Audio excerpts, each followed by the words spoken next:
the sun and the whip. The sun, a molten eye in the vast, bleached sky, beat down on Blackwood Farm.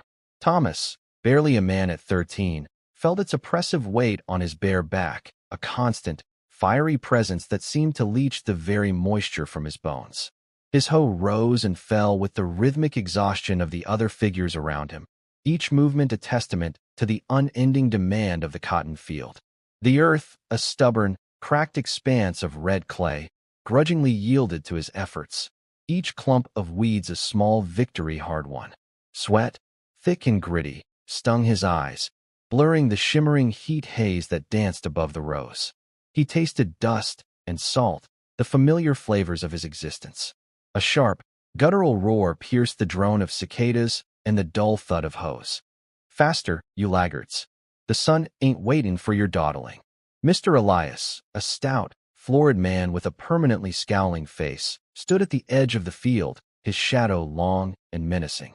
The whip, a coiled serpent of braided leather, hung at his hip, a silent, ever-present threat. Thomas kept his gaze fixed on the dirt, his jaw clenched. He knew better than to meet Mr. Elias's eyes, knew the fury that could ignite with the slightest perceived insolence.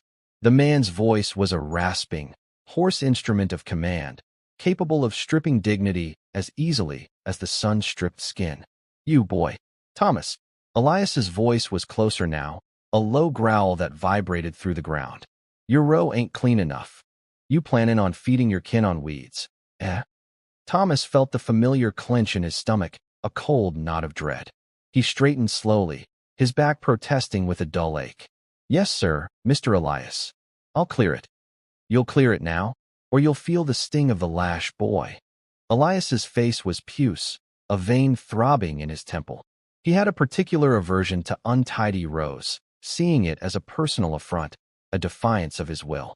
Thomas saw the flicker of something beyond anger in his eyes, a fear, perhaps, that the harvest might fail, or that some unseen illness would sweep through his prized property.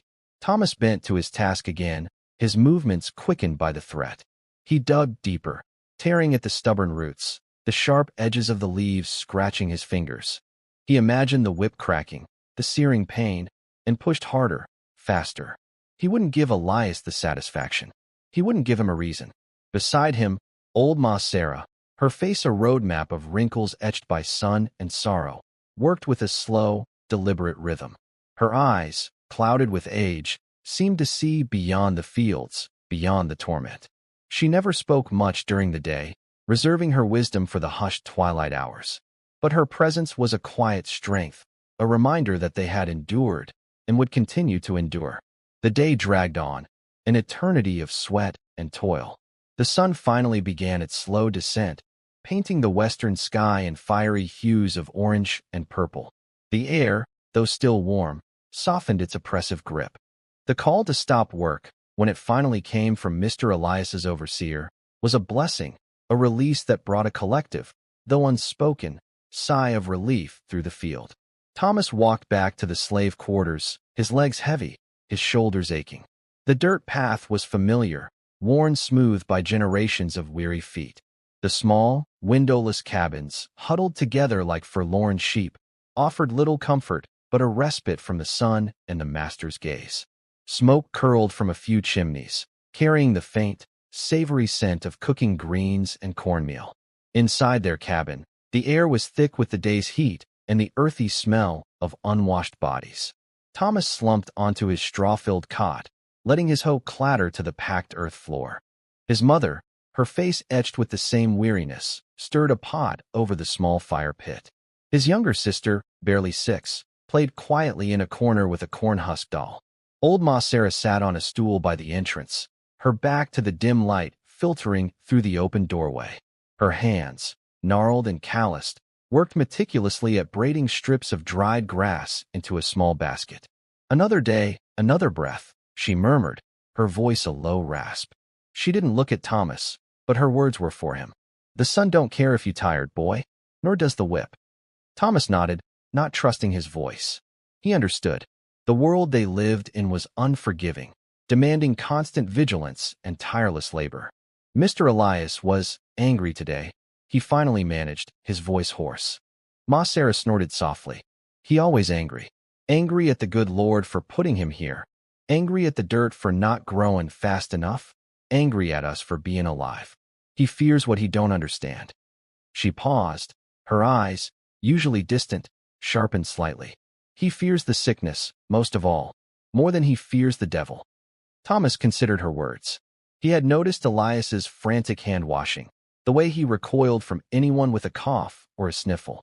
It was a peculiar kind of fear for a man so quick to inflict pain. Some say this farm is cursed, Ma Sarah continued, her voice dropping to a near whisper. They say the ground itself is hungry. Swallowed up the last master, they say, and the one before that. Thomas felt a shiver run down his spine, despite the heat. He'd heard the hushed whispers, the old stories of Blackwood Farm. 8 masters, each one meeting an untimely end, some by illness, some by accident, some by means whispered only in the darkest corners of the night. It was a macabre history, a persistent shadow that clung to the land, even to the very air they breathed. Elias was the 9th. His mother placed a bowl of stew in his hands. The warmth of the ceramic seeped into his cold fingers, a small comfort. He ate slowly, savoring each mouthful, the bland flavors a welcome relief after the day's harshness. The conversation dwindled, replaced by the soft sounds of eating, the crackle of the fire, and the distant chirping of crickets. As darkness fully enveloped the cabins, a weary silence settled over the quarters. Thomas lay on his cot, staring at the unseen ceiling. His body ached, but his mind, despite the exhaustion, was restless. He thought of Elias's face, contorted in anger, the whip at his hip. He thought of Ma Sarah's words, the curse, the hungry ground. He thought of the 8 masters, buried somewhere on this very land. He was just a boy, small and insignificant in a world that sought to crush him. Yet, a tiny spark of something, resilient and stubborn, flickered within him. He was observant, he was quiet, and he was learning. He was learning how to survive, yes, but he was also learning about the masters, about their fears, their weaknesses. And in the oppressive darkness of Blackwood Farm, under the watchful, silent gaze of old Ma Sarah, Thomas began to understand that knowledge, even for a slave, was a kind of power. The first shadow. The oppressive heat of late summer clung to Blackwood Farm like a shroud, heavy and humid even in the pre-dawn hours. A new sound began to punctuate the usual symphony of groans and creaking timbers from the big house, a wet, hacking cough that echoed from Mr. Elias's chambers. At first, it was an isolated bark, easily dismissed as a common ailment. But as the days bled into weeks, the cough deepened, growing more frequent and more visceral, tearing through the quiet of the morning and the stillness of the night. Thomas, stirring on his straw pallet, would often hear it, a coarse rasp that felt out of place in the grand, silent house. He carried the sound with him to the fields, where the cotton bolls had begun to burst, revealing their snowy bounty. The work, always relentless, seemed to gain a new, frantic edge. Mr. Elias, usually a figure of rigid control, became erratic. His commands grew sharper, his temper quicker to ignite, fueled by a gnawing impatience that seemed to stem from the very sickness racking his body. He would appear less and less in the fields, relying more heavily on Jedediah, his eyes bloodshot and his face drawn. One sweltering afternoon, Jedediah, usually stoic, gathered the field hands under the meager shade of an ancient oak. "The master ain't well," he announced, his voice low, his gaze sweeping across the tired faces. "Says he's got a chill that won't break." A ripple of murmuring passed through the group. No one spoke of relief, not openly, but Thomas caught glimpses of knowing glances exchanged, hushed whispers that followed Jedediah's words like shadows. Old Ma Sarah, her hands gnarled from a lifetime of labor, merely nodded, her eyes distant. "That OL, house got a way of makin' folks sick," she mumbled, more to herself than to anyone else. But her words carried a weight that hushed the others. "A dark cloud hangs over Blackwood, always has." The dark cloud was a familiar refrain, a chilling whisper passed down through generations. 8 masters before Elias, 8 men who had presided over Blackwood, had met their ends on the farm. Some by fever, some by accident, others by maladies that defied explanation. The memory of each death was a ghost story, a warning, a macabre thread woven into the fabric of their existence. Now, the cough from the big house felt like the first tremor before an earthquake. Thomas, while picking cotton alongside the others, listened to the hushed conversations. "He's got the Blackwood fever," one old woman whispered, her voice barely audible above the rustle of leaves. "Saw his eyes, yellow as corn silk." Another chimed in, "He ain't been sleepin' right. Heard him walkin' the floors at all hours, moanin'." The fear of the unknown, of a sickness that seemed to target only the masters of Blackwood, began to spread subtly through the slave quarters. It wasn't a fear of contagion, but a deeper, more superstitious dread. "It's the land," someone muttered one evening in the cramped cabin. "Wants what it wants." Thomas often found himself drawn to the edge of the woods that bordered the big house, his gaze fixed on its imposing silhouette against the bruised evening sky. He would see faint candlelight flickering in Mr. Elias's upstairs window, a solitary beacon in the encroaching darkness. He imagined the master, tossing and turning, his breath ragged, consumed by the very illness he had so feared in others. The rage that had once fueled Elias's punishments now seemed to be turning inward, consuming him. One morning, Jedediah emerged from the big house looking grim.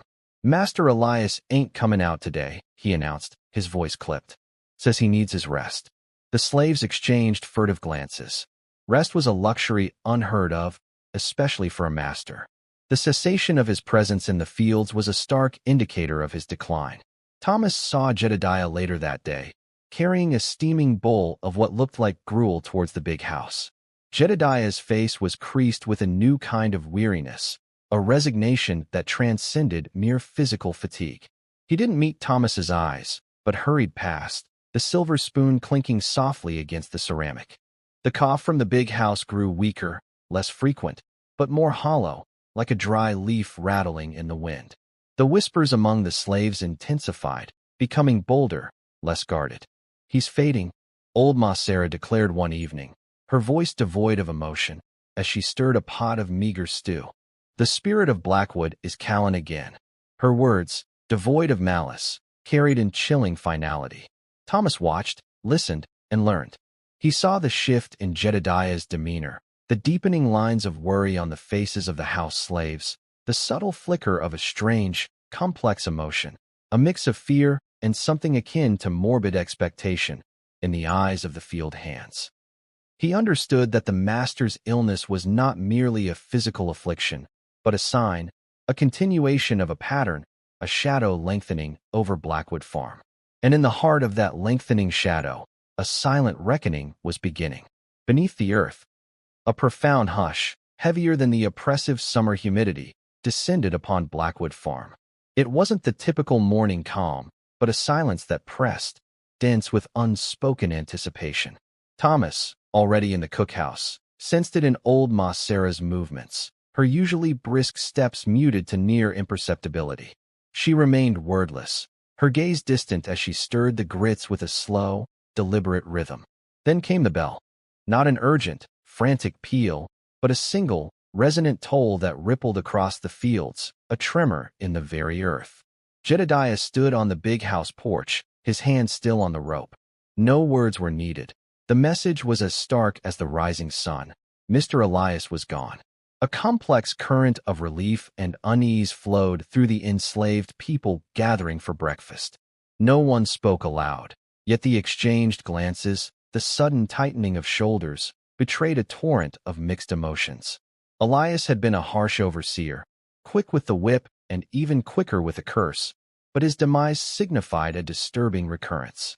9 masters, now, claimed by Blackwood. A peculiar void bloomed in Thomas's chest.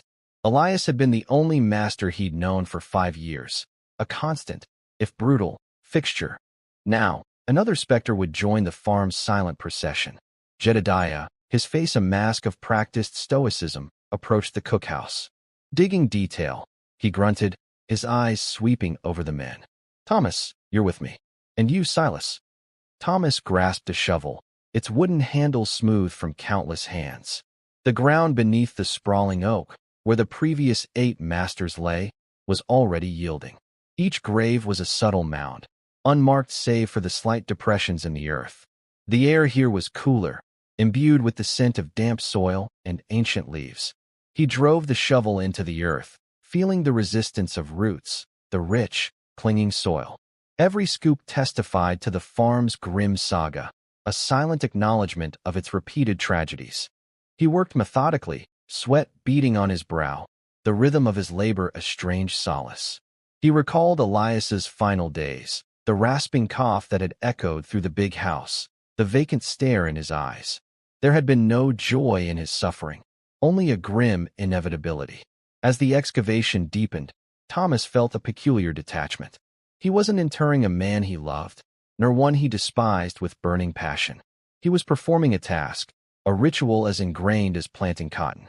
Yet, beneath his surface indifference, a flicker of something else stirred, a quiet curiosity about the earth itself, about what it held, what it remembered. By midday, the grave was ready. It wasn't deep, certainly not by the standards of Elias's ancestral churchyard, but it sufficed. The sun beat down, transforming dust motes into golden motes. The burial ceremony was a somber affair, devoid of eulogies or heartfelt prayers. The enslaved people stood at a respectful distance, their faces etched with familiar dread. Old Ma Sarah was among them, her head bowed, a string of worn beads clutched in her hand. Her lips moved silently, perhaps in prayer, perhaps a quiet plea to the earth. Jedediah, with Silas and a few others, lowered the simple pine coffin into the ground. It was unadorned, like the others. No tears fell, no heartfelt goodbyes were uttered. Only the scraping sound of ropes and the soft thud as the box settled into its resting place. Thomas watched, his gaze fixed on the coffin. He pictured Elias, shrunken and pallid inside, his once booming voice silenced forever. He wondered if Elias had found peace, or if the Blackwood fever pursued its victims even into the afterlife. Jedediah picked up his shovel, a grim set to his jaw. "Fill it," he commanded, his voice flat. Thomas began to shovel earth back into the grave. The soft soil cascaded over the coffin, a gentle rain of oblivion. Each shovelful was a step further into the farm's macabre history, adding another layer to its secrets. He saw the glint of a small, smooth stone as he worked, a silent witness to countless interments. He wondered if he would be the one to bury the 10th, the 11th. As the last mound of earth was patted into place, a sudden gust of wind rustled through the oak leaves, a whisper that seemed to carry a faint, mournful sigh. Thomas looked up, scanning the branches, but saw nothing. Just the endless blue sky, indifferent to the dramas unfolding beneath it. He wiped the sweat from his brow, his hands gritty with soil. 9 masters now? And the farm, silent and watchful, awaited the 10th. A crueler hand. The pall of Elias's death had barely settled over Blackwood when news of his successor arrived, a whisper of contagion on the wind. Henry. The name itself resonated like a cold, heavy chain, unlike any that had bound them before. Thomas had gleaned fragments of Elias's son, a man forged in a fiercer crucible, his temper as mercurial as a summer squall. He had clung to a desperate hope that this shift in command might offer a fleeting reprieve, a moment for the land to exhale. He was mistaken. Henry's arrival wasn't heralded by a customary retinue, but by the sharp crack of a whip across Silas's back, a field hand too slow to bow. The sound lacerated the silence of the slave quarters, a brutal declaration. Thomas, toiling in the where Elias had been a brute of habit, Henry was a brute of grim innovation, unearthing new methods to extract labor, fresh avenues for pain. The sun, already a merciless tyrant, seemed to intensify its blaze under his dominion. The morning bell, once a marker for a grueling day's commencement, now tolled for an endless one. Hours bled into each other, indistinguishable. As the fields demanded more, the cotton bolls felt heavier, the soil grew stonier. Thomas's muscles, long accustomed to exhaustion, now shrieked in protest, a persistent hum beneath his skin. The lash became a more frequent punctuation in their lives, its whistle a familiar prelude to searing agony. One sweltering afternoon, as the sun hammered the cotton fields, Thomas felt the familiar burn in his throat, his breath coming in ragged gasps. He paused, head bowed, trying to regain his equilibrium. The world swayed. From across the rows, Henry's voice, honed and sharp as a blade, sliced through the humid air. "You there, boy? What's the meaning of this idleness?" Thomas straightened, his gaze fixed on the earth, sweat stinging his eyes. "Just a moment, Master Henry." The heat. He didn't complete the plea. A searing pain exploded across his back, the leather strap biting deep into his flesh. Thomas cried out, stumbling forward, the cotton sack tumbling from his grasp. The world spun, then settled, revealing Henry poised above him, the whip still aloft, a cruel glint in his eyes. "There is no moment on my land," Henry snarled, his voice low and menacing. "There is only work. Get up, and if you fall again, you'll stay down." Jedediah materialized, seemingly from nowhere, his expression inscrutable. "Master Henry," he began, his voice surprisingly steady. "The boy is a good worker. The heat is indeed fierce today." Henry merely scoffed, his gaze never leaving Thomas. "Good workers don't collapse, Jedediah. They push through. This one needs reminding." He gestured to Thomas with the whip. "Back to it, or you'll feel the sting again." Thomas, his back aflame, scrambled to retrieve his sack, humiliation a bitter taste on his tongue. He picked cotton until his fingers bled, until the sun dipped below the horizon, painting the sky in hues of bruised purple and angry orange. That night, lying on his thin pallet, the welts on his back throbbed with unyielding ache. He heard the quiet sobs of a woman in the next cabin, the occasional muffled curse from a man, all echoes of Henry's cruelty. Sleep offered no sanctuary, only dreams of whips and burning fields. The next day, and the next, brought no easing of their plight. Henry drove them relentlessly, demanding more yield from the fields, more timber from the woods, more suffering from their bodies. Meals grew scarcer, water rationed more strictly. Thomas observed the subtle shifts in his fellow slaves, the hunched shoulders, the downcast eyes, the way their conversations became hushed whispers, fraught with unspoken fear. One evening, Jedediah found Thomas mending a torn shirt by the dim light of a firefly lamp. He sat down heavily on a nearby log, his gaze fixed on the flickering flame. "He's a different breed, this one," Jedediah murmured, his voice rough. "Elias, he had his moments of madness, but there was a rhythm to him, a predictability. Henry, he's a viper. You never know where he'll strike next." Thomas merely nodded, his fingers deftly stitching the coarse fabric. He didn't trust his voice. Jedediah sighed, a weary sound. "The others, they're breaking. I see it in their eyes. He's pushing them to the edge." Thomas finally spoke, his voice a low rasp. "What will happen, Jedediah?" The overseer looked at him then, his eyes holding a depth of knowledge and resignation that chilled Thomas to the bone. "What always happens on Blackwood, boy? The cycle spins. And the masters, they always get what's coming to them, sooner or later." But Thomas knew that sooner or later was a luxury they could not afford. With Henry, the cost of waiting felt impossibly high. The air tasted of fear, the ground seemed to drink their sweat, and the looming shadow of Blackwood Farm stretched longer and darker than ever before. The fever returns. A shift in the wind heralded the change, not just in the air, but in the brittle atmosphere of Blackwood. The sweltering summer days had given way to a muggy, oppressive humidity, and with it, a new kind of quiet descended upon the fields. It was the hush of strained ears, of eyes darting, of breath held. The whiplash of Henry's reign had been relentless, each day a new bruise, a deeper cut, but even the most savage storm eventually found a lull. This lull, however, felt less like peace and more like the pregnant pause before another, more insidious blow. It began subtly, a rumor whispered through the rows of withered cotton plants, carried on the backs of gnats. Jedediah, usually a constant, glowering presence, was seen less frequently in the fields. His voice, typically a booming instrument of command, was heard only in terse, clipped directives issued from the porch of the main house. Then came the sound, faint at first, like the rustle of dry leaves in an empty room, but growing steadily louder, a sustained, hacking cough that echoed from Henry's quarters. Thomas heard it one evening as he carried a bucket of slop to the hog pens, the metallic clang of the pail against his leg the only other sound disturbing the twilight. The cough was deep, rattling, followed by a low moan that seemed to vibrate through the very timbers of the big house. He paused, his breath catching, the memory of another such sound rising unbidden. Elias's illness had started with a similar paroxysm, a sickness that had seemed to leech the strength from him day by day until he was a shadow, consumed by an internal fire. Old Ma Sarah, her face a roadmap of hard-won wisdom, sat by the dwindling fire outside the slave quarters, stirring a pot of thin gruel.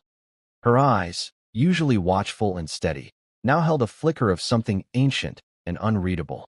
The younger slaves huddled closer, their fear a palpable thing, a chill that had nothing to do with the cooling night air. "He got the shakes," a young woman named Clara whispered, her voice barely audible, "and a fever hotter than the devil's forge." Ma Sarah nodded slowly, her gaze fixed on the embers. "The fever returns," she murmured, her voice a dry rasp. Blackwood's breath upon him. Thomas felt a knot tighten in his stomach. He remembered the desperate pleas of Elias, the way his skin had glowed with an unnatural heat, even as he shivered uncontrollably. He remembered the swift, inexplicable progression of the illness, how one day Elias was issuing brutal commands, and the next he was a trembling wreck, his eyes wide with a terror that surpassed even the fear he instilled in others. The next morning, the fields lay still, the sun beating down on them with a relentless indifference. No one was called to work. The silence was heavier than any exertion, each minute stretched taut, waiting. Jedediah emerged from the main house, his face grim and etched with an unusual pallor. He didn't shout. He didn't even look at them directly. He simply stood on the porch, his shoulders slumped, and then retreated back inside, the door closing with a soft, ominous click. "He's bad," old Ma Sarah stated, her voice cutting through the stifling quiet. Jedediah's face tells the tale. The masters laid low. A ripple of fear, mixed with a nascent, forbidden hope, passed through the assembled slaves. They had seen this before. They knew the pattern. But knowing didn't make the waiting any less agonizing. What if this time it was different? What if Henry, with his relentless cruelty, somehow defied the farm's dark pull? Thomas watched the main house, a solid, imposing structure that now seemed to brood under the morning sun. The windows, usually reflecting the sky, were like dark, unseeing eyes. He imagined Henry inside, writhing in the grip of the same unseen force that had claimed Elias. He pictured the sweat beading on his brow, the desperate gasps for air, the slow surrender to an internal conflagration. He thought of the lash marks still striping his own back, the lingering ache in his muscles, the dull throb of a hunger that was never truly sated. The cost of Henry's brutality had been steep, the suffering deep and widespread. And yet, even as he felt the insidious tendrils of hope beginning to unfurl in his chest, a colder, more cynical thought asserted itself. What if the curse, if that's what it was, merely cleared the slate for another, even more monstrous hand to take hold? What if this cycle of death and replacement was an endless torment, a grim carousel of suffering where only the faces of the tormentors changed, but the torment itself remained? The air grew heavy with the scent of pine needles and damp earth, a smell that had become inextricably linked in Thomas's mind with sickness and the turning of fate. He closed his eyes, recalling the pungent aroma of herbs old Ma Sarah had used to brew poultices for the dying Elias, the faint, sweet smell of decay that had clung to the air in those final days. The similarity was chilling, an echo across a short, brutal span of time. The fever had returned, and with it, the unsettling question, would Blackwood finally claim another master, or would its dark magic simply reset the stage for a new act of cruelty? The growing graveyard. The rasping cough that had seized Henry tightened its grip, growing drier, more desperate with each passing night.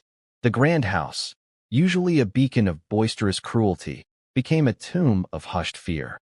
Thomas, summoned one cold morning, found Jedediah standing in the hallway, his face a mask of grim resignation. "He's gone," Jedediah muttered, his gaze fixed on the closed door to Henry's room. "Slipped away some time before dawn." Thomas felt a strange, hollow relief, like the emptying of a rotten gourd. The air, thick with the scent of sickness and stale dread, seemed to lighten imperceptibly. He nodded, the single gesture speaking volumes. Another master, another end. The digging commenced after a hurried, sparsely attended funeral. The earth, still chilled from winter's lingering breath, offered resistance to Thomas's shovel. Each thrust into the soil was a rhythmic thud against the silence, a counterpoint to the quiet whispers of the other slaves. Old Ma Sarah watched from the edge of the woods, her gnarled hands clasped before her, her eyes reflecting the pale morning sky. She didn't speak, but her presence was a silent acknowledgement, a knowing nod to the farm's peculiar rhythm. Thomas felt the weight of the shovel, then the deeper, heavier weight of the task itself. This wasn't just dirt and stone. It was the accumulating history of Blackwood, grave by grave.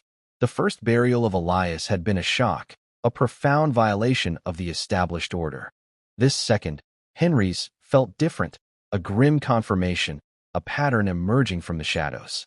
As the coffin was lowered, the thud of ropes and wood against earth echoed the thud of the shovel, and a chill seeped into Thomas's bones, unrelated to the morning air.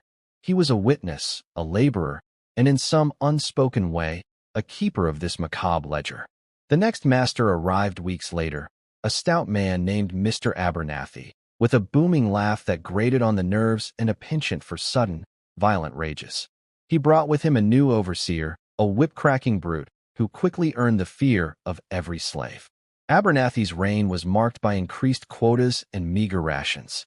Thomas worked under the constant threat of the whip, his body aching, his spirit growing weary.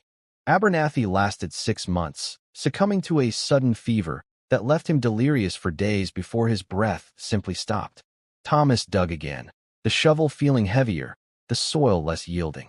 He saw the flicker of something in Jedediah's eyes, not fear, but a weary acceptance, a recognition of an unstoppable current.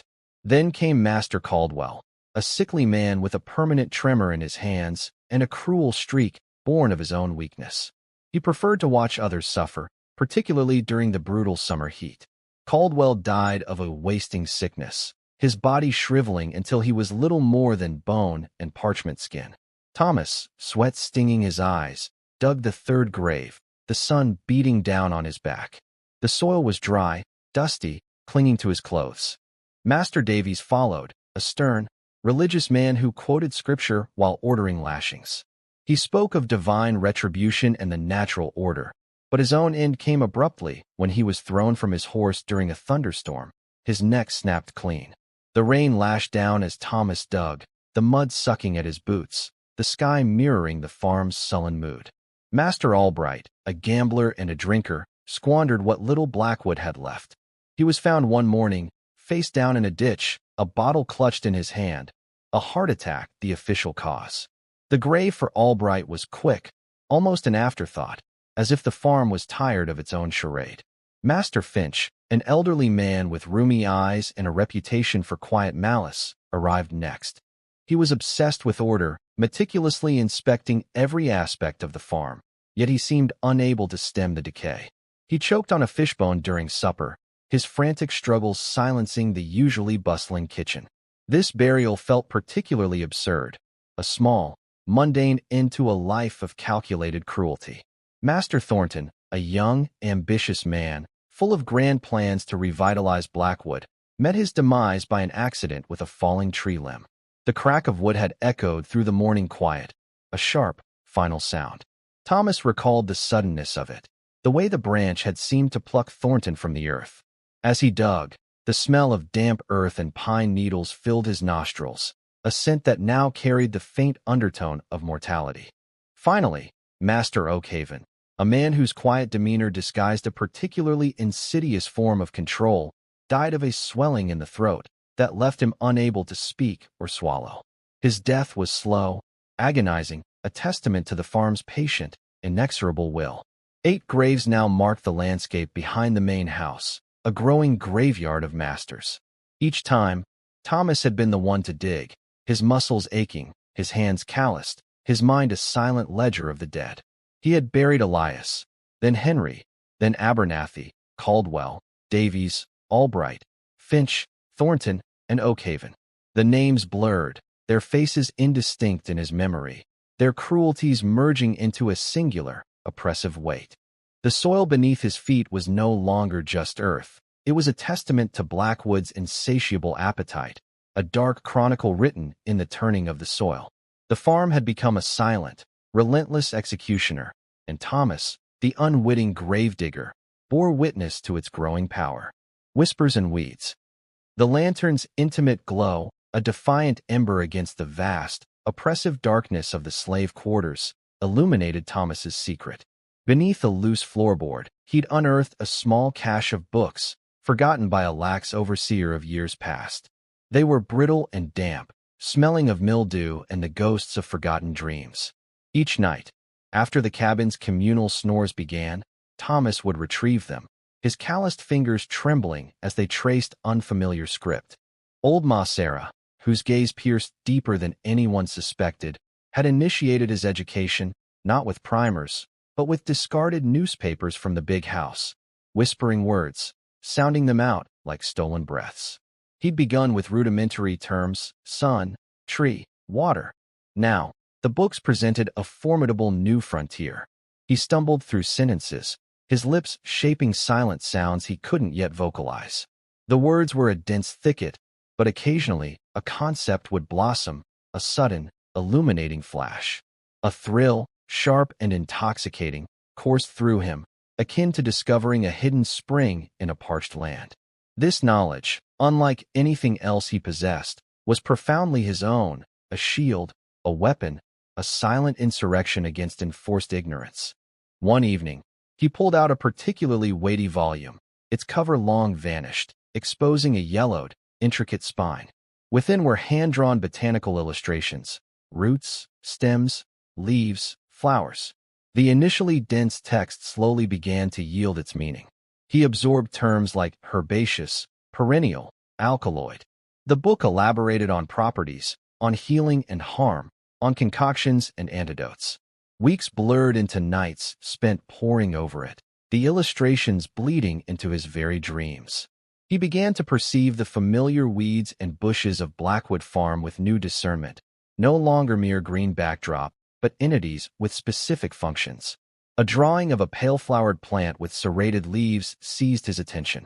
The accompanying text described its bitter taste and ancient use for inducing a deep, unnatural sleep, often leading to permanent stillness if incorrectly or excessively administered. The plant was common, thriving in neglected, damp corners of the farm. A faint memory stirred, ethereal as smoke. His mother, hands earthy, kneeling beside such a patch, humming a mournful tune. He recalled her hushed, serious warning. Bitter, child. Very bitter. Don't touch. Then, he dismissed it as another maternal caution, like avoiding the dangerous creek or the master's gaze. Now, the memory resonated with chilling new significance. The next morning, ostensibly fetching water, Thomas subtly diverted from the usual path. His eyes scoured the ground for those familiar serrated leaves. There it was, a clump of the pale-flowered plant, flourishing in the damp, shaded earth beside the old stone wall bordering the wellspring. He bent, his heart thrumming. The leaves felt slightly fuzzy. When he broke a stem, a milky sap oozed, exuding a faint, acrid scent that stung his nostrils. He recalled the book's precise details of the plant's toxicity and its effects on the body. He pictured Elias, writhing in fever, clammy and shallow-breathed before succumbing. Henry, who endured days of agonizing stomach ache before his sudden demise. Abernathy, struck down by a mysterious wasting illness. Their symptoms, whispered among the slaves, now seemed to align with the old book's descriptions. Cold dread mingled with burgeoning curiosity. Could this unassuming, ubiquitous plant be the silent architect of Blackwood's grim toll? He plucked a single leaf, carefully folding it into his palm. As he continued to the well, the leaf's weight felt heavier than any shovel, more significant than any newly dug grave. The farm's whispers had always spoken of a curse, Blackwood itself exacting its price. But what if the curse wasn't spectral, but tangible, growing beneath their feet, tended by the very earth? He filled the bucket, the water cold and clear, reflecting the harsh morning light. As he straightened, he noticed old Ma Sarah watching from the cabin door, her ancient, knowing eyes fixed not on the bucket, but on his clenched hand. He quickly relaxed his fingers, letting the leaf fall to the dusty path, hoping she hadn't seen. But a faint, almost imperceptible nod from her told him otherwise. Some secrets, it seemed, were too potent to remain hidden, even in Blackwood's silent language. A different smile. The dust cloud on the horizon was the first sign, a swirling ochre smudge against the late afternoon sky. It grew steadily, resolving into a carriage, gleaming dark wood and polished brass, drawn by two magnificent bay horses. Thomas, hoe in hand, watched from the edge of the cotton field, a familiar knot tightening in his stomach. Another master, another shadow to fall across Blackwood. But as the carriage drew closer, a strange anomaly appeared. The man who disembarked was young, barely out of his boyhood, with a shock of unruly chestnut hair and eyes the color of a summer sky. He didn't stride with the arrogant swagger of Elias, nor did he possess the tight-lipped grimness of Jebediah. Instead, he moved with an almost hesitant energy, scanning the farm with an expression Thomas couldn't quite place. It wasn't disdain, nor was it the usual possessive appraisal. It was curiosity, and something else, something softer. "Good day, all," the young man called out, his voice clear and surprisingly gentle, devoid of the usual sharp command. "I am William. Master William, I suppose, though I hope we can set aside such formalities in time." A nervous, almost hopeful, smile touched his lips. It was a different smile than Thomas had ever seen on the face of a master. Open, almost vulnerable. Jedediah, ever the first to greet the new arrivals, stepped forward, his usual gruffness softened by an uncharacteristic deference. "Welcome, Master William. The farm awaits your command." William waved a dismissive hand. No, Jedediah. We'll be working together. I have many ideas, plans for improvement, for growth. I believe this farm, this land, holds immense potential, and I intend to unlock it, with everyone's help." He spoke of crop rotation, of new strains of cotton, of a small schoolhouse he envisioned for the children, his words painting a picture of a Blackwood Thomas barely recognized. The slaves gathered, drawn by the novelty of his tone, their faces a mix of wary hope and ingrained skepticism. Thomas watched William move among them, his gaze lingering. He didn't shout, didn't crack a whip, didn't even raise his voice. When a young boy stumbled near the carriage, William knelt, steadying him with a hand that seemed remarkably light. He spoke to Ma Sarah with genuine respect, listening intently as she described the changing patterns of the seasons, her wisdom seeming to genuinely impress him. He even addressed Thomas, asking about the soil quality in the lower fields, his blue eyes earnest and direct. "You've been here a long time, haven't you?" William asked, his voice low, almost contemplative. "You must know this land better than anyone." Thomas simply nodded, his usual silence his only reply. He kept his gaze fixed on the ground, but he felt the warmth of William's presence, the absence of the usual icy dread. It was unsettling. Later, as the sun began its descent, painting the sky in fiery hues, Thomas found Ma Sarah by the cooking fire, stirring a pot of collard greens. The air hung heavy with the scent of wood smoke and simmering vegetables. "He's different," Thomas ventured, the words feeling clumsy on his tongue. Ma Sarah stirred slowly, her face unreadable in the flickering light. A different sort of bloom." "He talks of schools," Thomas continued, a flicker of something he hadn't felt in years, hope, stirring within him. "Of working together." Ma Sarah hummed, a low, melancholic sound. "The Blackwood always takes what it needs, child. No matter how sweet the bloom, the roots run deep." Thomas felt a chill, despite the heat of the fire. The curse, as Ma Sarah called it, had always been a blunt instrument, a swift, terrifying end for cruel men. But William was kind. His presence was like a fragile sprout pushing through cracked earth, something new and tender. The thought of that sprout withering, of that gentle smile fading, brought a pang of worry Thomas hadn't anticipated. He had always been an observer of the inevitable, a chronicler of Blackwood's grim justice. But now, for the first time, he found himself wishing for an exception. He wished for William to escape the farm's hungry breath.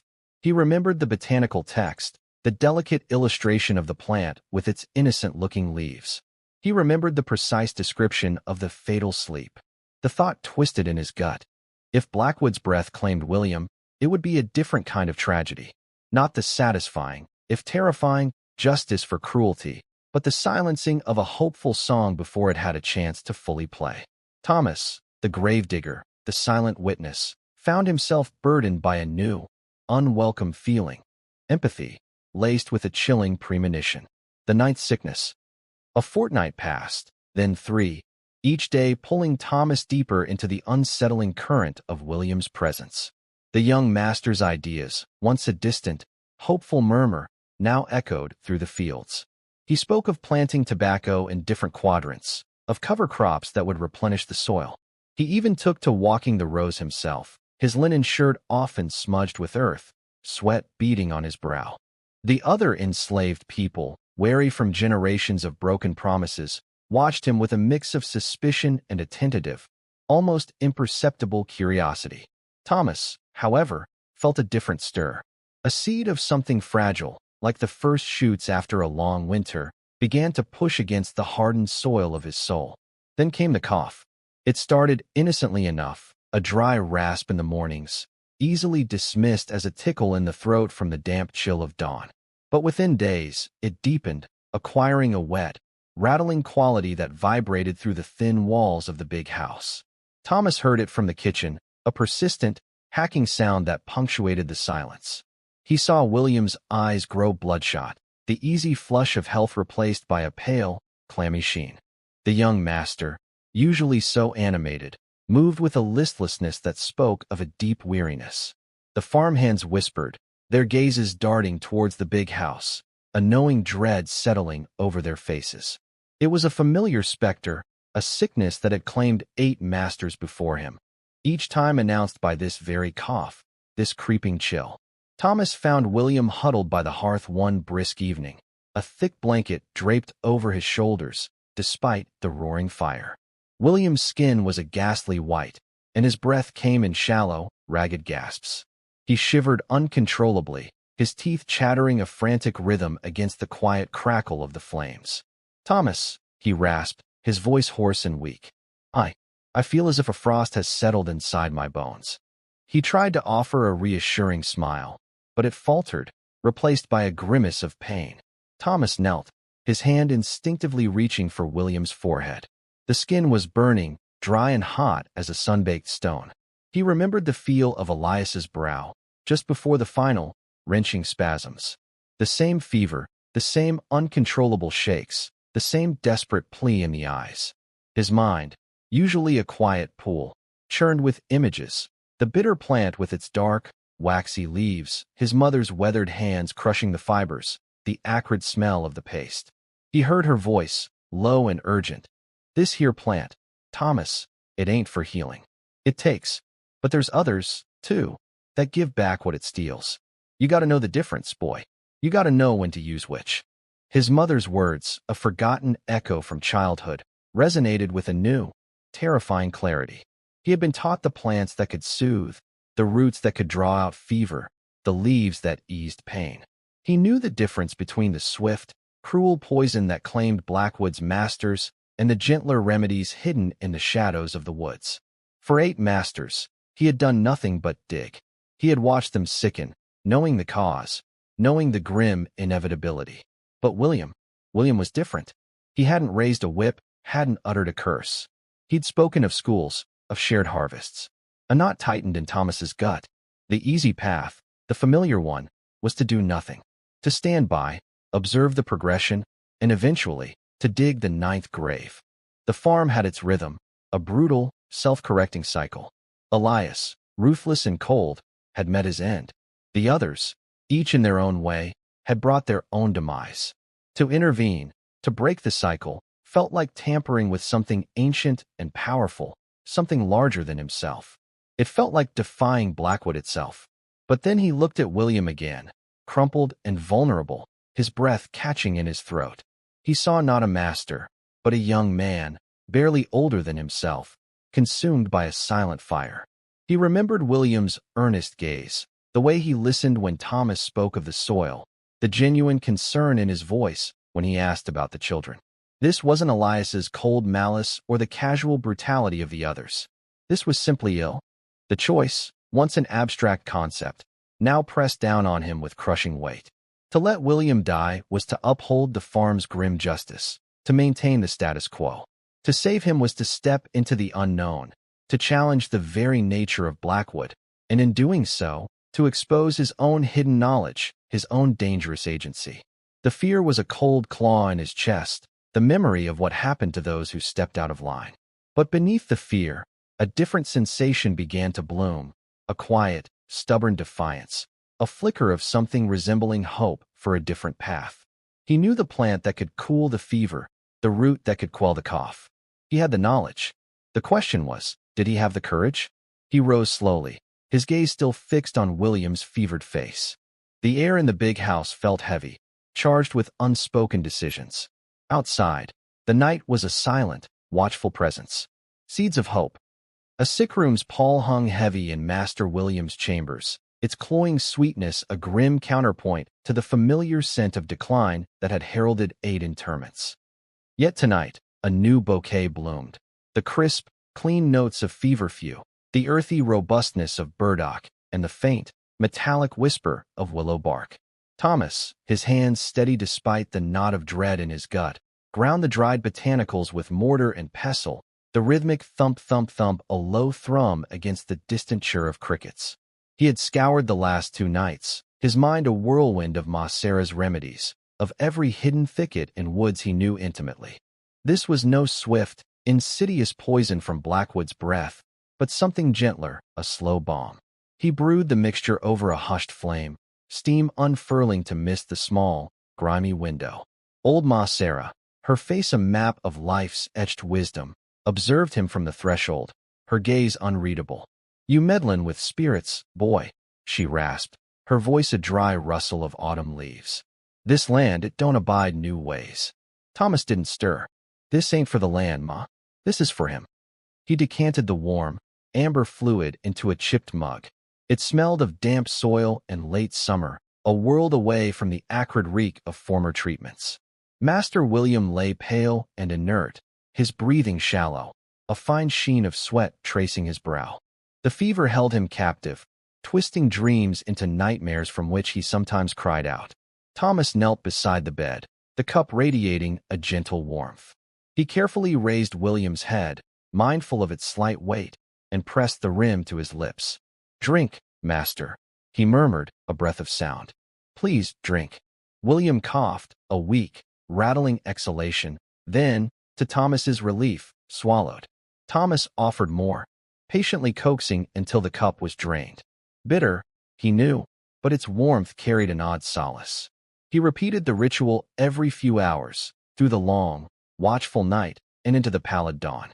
By morning, Jedediah, his customary scowl etched deeper, entered the room. He cast a glance at William, then at Thomas, a suspicious glint in his eye. "Still here, is he?" he grunted, a shake of his head. "Thought by now the fever would have claimed him, like the others. You been tinkerin' with something different, boy?" Thomas met his gaze, his face a mask of composure. "Just tending, Master Jedediah. Water, keeping him cool." The lie felt substantial on his tongue, yet necessary. Jedediah snorted, unconvinced but lacking evidence. He watched Thomas wring out a cool cloth and lay it on William's forehead. A flicker, surprise, perhaps even a grudging respect, crossed his features. William's breathing, though still ragged, seemed less arduous.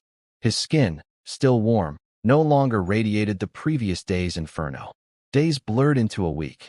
Each morning, Thomas administered the tea. Each evening, he scrutinized for subtle shifts.